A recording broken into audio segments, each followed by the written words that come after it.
Hello everyone, welcome to From the Star Wars Library, where Star Wars is in print, the Force is with the readers, and the Marvel series goes bi-monthly and nears its conclusion in this episode.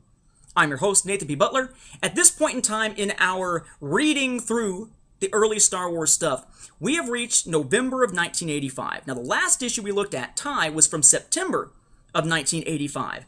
There is a jump here. They left out October, and that's because they are moving to a bi-monthly format at this point. So the issues we're looking at this time are released in November of 85, January of 86, so we're finally moving to 1986, and March of 1986. It's alternating at this point with, the Ewoks and so forth. Now, what we have here are issues 104. Okay, this is entitled Nagais and Dolls. Get it? It's a pun. Issue 105, The Party's Over, with Pliff the Hoojib jumping into the fray there, with his butt being the biggest thing on the cover. And we have issue number 106. I actually kind of like this cover. My Hiromi. Perhaps a play on My Sharona. And yes, that's the same Hiromi as the bug dude back in Small Wars. God help us. You find this these days in the pages of Star Wars Omnibus A Long Time Ago, Volume 5. After these, there's only one left in the Marvel series, and of course in this omnibus that collects it. So this story is going to take a little bit of doing. Luke and Lando have come back from their mission to Iskalon, right back in School Spirit, and they're now on Zeltros, where they're all supposed to be meeting to meet the King and Queen of Zeltros and bring them into the Alliance and kind of make trade deals and that sort of thing. Leia, meanwhile, is back with her Zeltron bodyguard guys, actually wearing the same dress that she wore back in No Zeltrons, it looks like, perhaps fixed or something. They are back, and they're, of course, back from the events of Tai, where they ran into that individual wing commander from the Nagai that they took prisoner, Tai, and where they had seen that other faction involved, the Toffs. They're starting to get a sense that there's something bigger to all of this. What we're going to find throughout this arc is that basically the Nagai have been pursued out of their home galaxy by these abusive Toffs, who are a group who have been subjugating them. So in order to escape from them, they've been subjugating other worlds in the galaxy proper by allying themselves with the remnants of the Empire to protect themselves from the Toffs. That's why it's called the Nagai-Toff War, because it's really those two and the Empire and Alliance being pulled in on the individual sides of this whole mess. So they're back, and we have Chewbacca and the Hoojibs, including Pliff and R2-D2, C-3PO, Danny, and Han arriving as well. Though Danny at this point is she doesn't want to be around other Zeltron. She doesn't feel like a regular Zeltron anymore because of having loved Kiro and having lost him. Her despair is changing her attitude from what a Zeltron would usually feel like. The Nagai, meanwhile, led by Din Siva in this case, where it's Din Siva and Knife are the two main leaders we've seen, aside from Lumaya, who's not Nagai, she just was allied with them. They are turning their sights on Zeltros to take out all these leaders. But it's not just them. Apparently, led by Captain Hookear, with Mr. Takei as the pilot, that's right, Hirog and the Hiromi are back, the bug people from back in Small Wars. And they are planning to also take over Zeltros, because it's an Alliance world, and it seems like it's one that really, honestly, shouldn't be too hard to take over, because they're always partying all the time, and kind of a laid-back species, all about having fun and whatnot here. So, we have all these different groups all converging on the same planet. As Leia winds up speaking up about the issue of maybe the Nagai aren't as bad as we thought, and perhaps there's this other faction out there we need to be worried about, Danny freaks out. The Nagai must die. The Nagai are evil. They killed Kiro. Of course, we know he's actually still alive back on Iskalon at this point, thanks to School Spirit.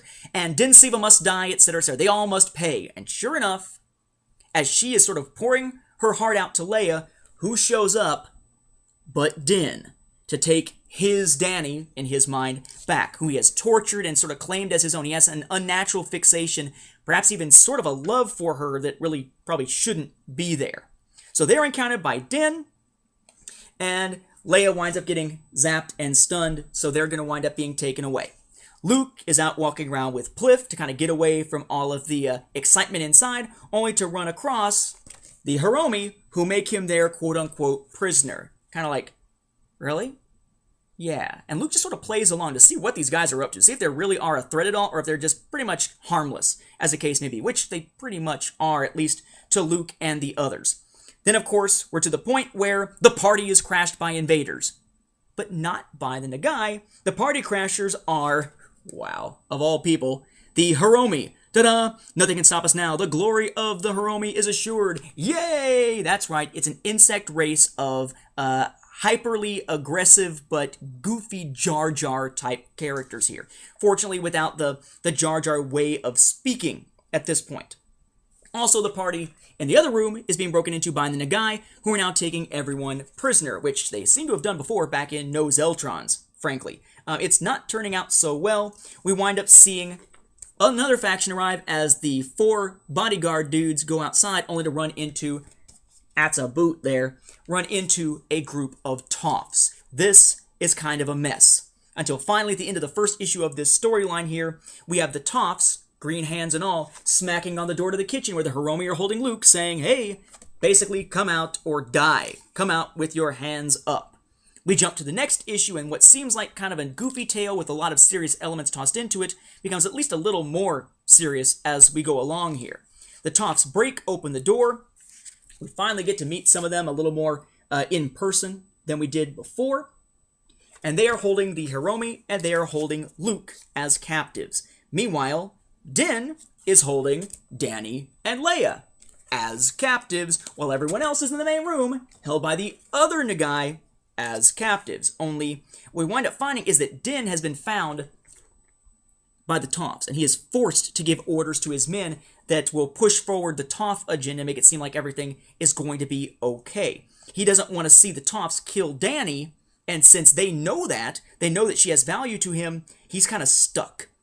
Eventually, the 4 bodyguards get brought in to be there with Leia and Danny, but with the help of the Hoojibs, Luke escapes, Leia escapes, Danny escapes. They're able to basically turn the tables on the Toffs, thank goodness. Luke gets his lightsaber back. There's some kind of basic butt kicking that goes on, and the Toffs on the ground are driven off, only for Luke to say, you know what, you Hiromi did a great job. You were excellent at driving them off, when it really was more Luke and the others. Yeah, we're going to need some of that spirit because we are going to mount a sneak attack on the command ship of the Toffs. Dum, dum, dum! End of issue number 2. The bodyguard boys, again, are being held at this point. They're sort of recaptured along the way. The Hiromi are willing to work with Luke and Pliff and some of the other Hoojibs, at least briefly, for the glory of the Hiromi and all of that. They kind of start playing it off as if, no, we're not enemies of the Alliance who are trying to conquer them. No. We are valued allies of the Alliance, right? Because Herog worked for Admiral Akbar, right? Yeah, anything to get them to kind of get their heads in the right place. As Luke says, you use what resources you have. Hopefully none of them are going to get hurt. Seems a little bit out of character for Luke to throw them into harm's way like that, but I guess at this era there's really not much characterization post-Return of the Jedi to go on but this. We wind up with a massive fight on the ground, a massive fight sort of a massive fight. We have some fighting on the command ship, but it's mostly actually between the Hiromi and the Zeltrons, when Luke and the Hiromi show up to save the bodyguards, only to wind up having to fight them briefly. Oops. And they wind up with Herog blasting one of the Toffs, saving the day as he was sneaking up on Luke. And yay! A blow against the Toffs. Everyone on the ground is now saved. Woohoo! Everything's going to be great now. Yes!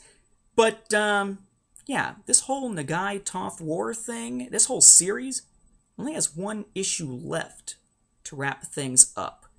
We at least now know that there is a common enemy that's worse than the Nagai, and why the Nagai were doing what they did. Why they were trying to run away and clashing with the people in the mainstream galaxy far, far away planets. But how are they going to stop the Toffs? Where does Lumaya fit into all of this? And are they really going to be able to have a decent agreement between the Nagai and the Alliance of Free Planets to stop anything else from happening? And along the way, we've lost track of Bay. Whatever happened to him?